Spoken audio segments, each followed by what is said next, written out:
অনেক বেয়াদব ছেলে মেয়ে আছে, মা বাবার সাথে ঝিড়কি দিয়ে কথা বলে, ধমক দিয়ে কথা বলে, এলাকার লোকদের সাথে যখন কথা বলে ভদ্র ভাষায় কথা বলে, ঘরে ঢুকলে মায়ের গালি দেয়, আছে না নাই?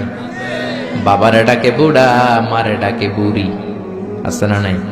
তুমি কেমন করে মায়ের বুড়ি ডাকো, বাবারে বুড়া ডাকো? তোমার বাপ মা তো বুড়া হয়েছে তোমার কারণে।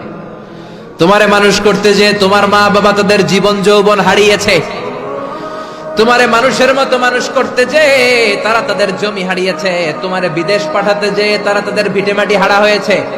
যেই বাবা মা তোমার জন্য সব কিছু ছেড়েছে, খবরদার ফালা তানহারহুমা, ওই বাবা মারে ধমক দিবা না। কার কথা? চিল্লায় বলেন কার? এরপর আল্লাহ বললেন ওয়ালা তানহারহুমা ওয়া কুল লাহুমা কওলান কারীমা, তাদেরকে ধমক দিবা না, বরং তাদের সাথে ভালো আচরণ করবা, কোমল ভাষায় কথা বলবা। যত ভদ্রতা তুমি জানো, যত কার্টিসি তুমি জানো, যত সফটনেস তোমার জানা আছে, যত ভদ্রতা তুমি শিখেছো, সব ভদ্রতা তুমি ইউজ করবা তোমার মা বাবার সাথে। যত কোমল ভাষা তুমি জানো, যত শুদ্ধ কথা তুমি জানো, সব তোমার মা বাবার জন্য তুমি ইউজ করবা। চিল্লা এখন ঠিক কিনা? এরপরে রব্বুল আলামিন বললেন ওয়াখফিদ লাহুমা জানাহায-যুল্লি মিনার রাহমাতি ওয়া কুর রাব্বিরহামহুমা কামা রাব্বায়ানি সাগীরা, তাদের জন্য রহমতের ডানা বিছিয়ে দাও। তোমার যত ক্ষমতা আছে মা বাবার পায়ের সামনে ঢেলে দাও, যত অর্থ আছে তাদেরকে তুমি বিলিয়ে দাও।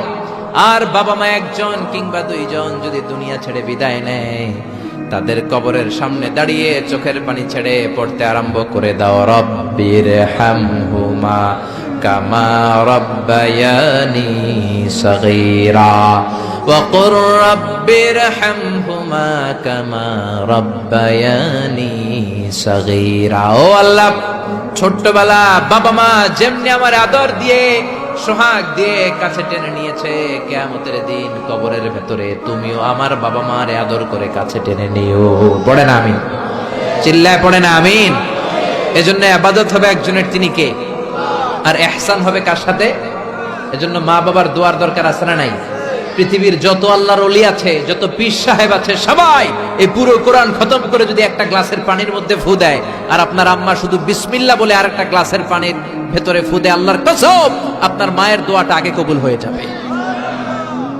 এজন্য মা বাবার খেদমত করেন।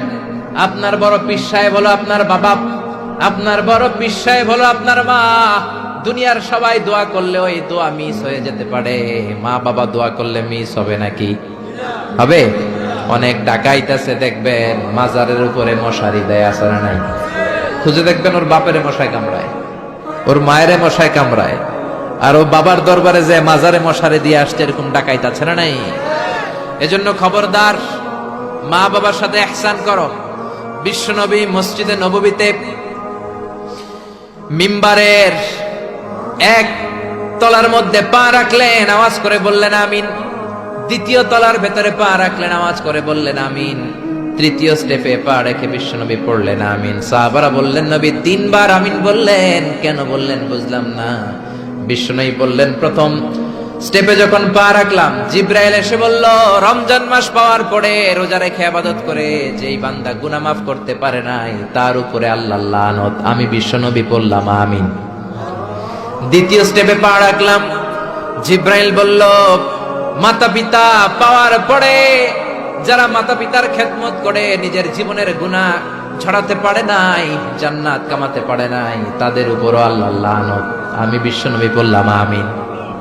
3 নাম্বার স্টেপে বিশ্বনবী বললেন আমার নাম শোনার পরে আমার যে উম্মত আমার উপর দুরূদ পড়লো না, তাদের উপর আল্লাহর লানত। আমি বললাম আমিন। পড়েন সাল্লাল্লাহু আলাইহি ওয়াসাল্লাম, চিৎকার করে পড়েন সাল্লাল্লাহু। এজন্য মাতা পিতার খেদমতের দরকার আছে না নাই? গোটা বিশ্বটা একদিকে, মায়ের দোয়া আরেকদিকে। চিল্লায় বলেন ঠিক কিনা? আপনি বুলেট মারলে বুলেট মিস হতে পারে, ড্রোন হামলা করলে মিস হতে পারে, মায়ের দোয়া মিস হবে?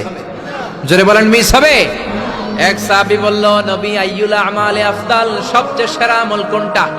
বিশ্বনবী বললেন সবচেয়ে সেরা আমল হলো আসসালাতু ফি ওয়াক্তিহা, সময় মতো নামাজ পড়া। 2 নম্বরে বললেন বিররুল ওয়ালিদাইন, মাতা পিতার খেদমত করা। 3 নম্বরে বললেন আল জিহাদু ফি সাবিলিল্লাহ, আল্লাহর রাস্তায় জিহাদ করা। তার মানে পৃথিবীর শ্রেষ্ঠতম তিনটা আমলের মধ্যে মাতা পিতার খেদমতের আমলটাও আছে না নাই? মাতা পিতার খেদমত এটা সবচেয়ে ভালো আমল। আরেক হাদিসে বিশ্বনবী বললেন এটা জেহাদের চেয়ে বেশি সওয়াবওয়ালা।